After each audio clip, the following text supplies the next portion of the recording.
Alright, guys, so today we're playing Space Marine 1 in 2025, 14 years later. Of course, last year we finally got the sequel, Space Marine 2, but despite getting a new game in the series, the old one actually still has a lot of life left in it in 2025 and still has a pretty active player base between both the PvP and the PvE, at least on PC.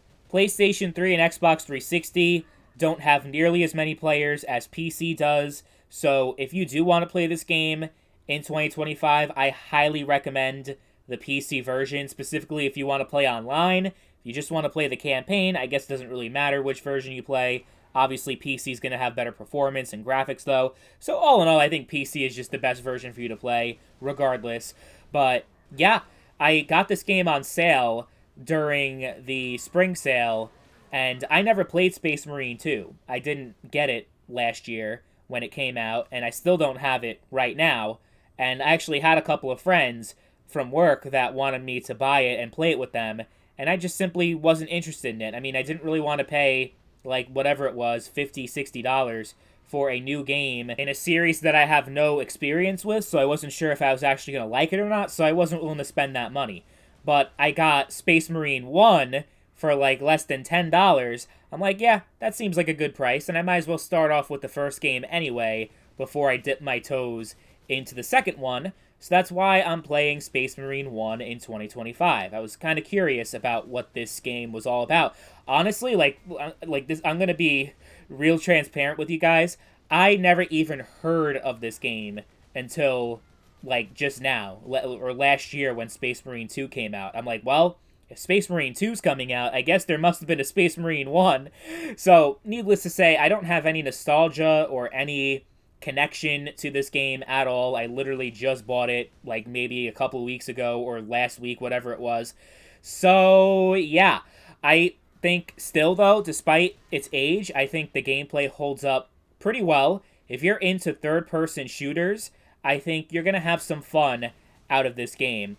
It plays very similar to Gears of War, I would say, except it obviously doesn't have the cover system, and the movement, I would say, is a little bit faster in this game. But the gunplay and the overall vibes, I feel, are very similar to Gears of War, except there is a bigger emphasis on melee combat, and it has a lot of hack and slash elements to it, so it provides kind of a more unique gameplay experience that you don't really get anywhere else. And you have to commend them for that. But if you are curious as to what the situation is right now in terms of online multiplayer, I'm just going to give you guys a basic rundown right now. So, as far as PvP goes, you're really only able to get, I forget the name of the game mode, but it's pretty much their version of Domination. It's the gameplay you see in this video right now. I tried to matchmake for every other game mode that this game has to offer, and there's a lot of them, but from all the testing I've done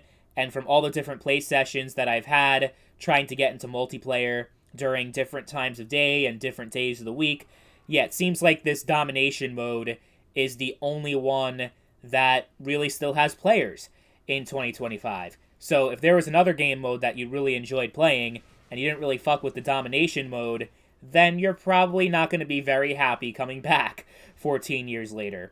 So that's the PvP. And then the Exterminatus PvE mode still is very active, actually, in 2025. And you'll have no problem getting into co-op games. So that's really cool, too. And it's a pretty nice wave survival mode that it is, yeah, very intense and a lot of fun, especially if you can get some friends to play it with you. I would recommend, though, to stick with the weekends or during late afternoon, early evening hours. Those are your best opportunities to find games because this is an older title with a sequel that just came out, so the player base is only going to be very limited compared to what it used to be, obviously. So don't expect to be able to just play this game at any moment, at any time. But I would say if you're interested in Space Marine at all, I would recommend you start with the first game because it has a pretty decent campaign. You got PvP, you got PvE, you have so much content in that game that it'd be cool for you to start off with the first game and then eventually make your way up to Space Marine 2. I know obviously if you have friends that want to play Space Marine 2, it's going to be kind of hard to play the first one while everyone else is playing the second one, but I'd say if you can, you should definitely pick this game up and give it a go, because I think you'll enjoy it a lot. I think graphically and just mechanically, it has aged gracefully over the past 14 years and is still valuable and still great in 2025. I mean, I never played the game before this video, and I still had a shit ton of fun and enjoyed every second that I played. So I think you will too.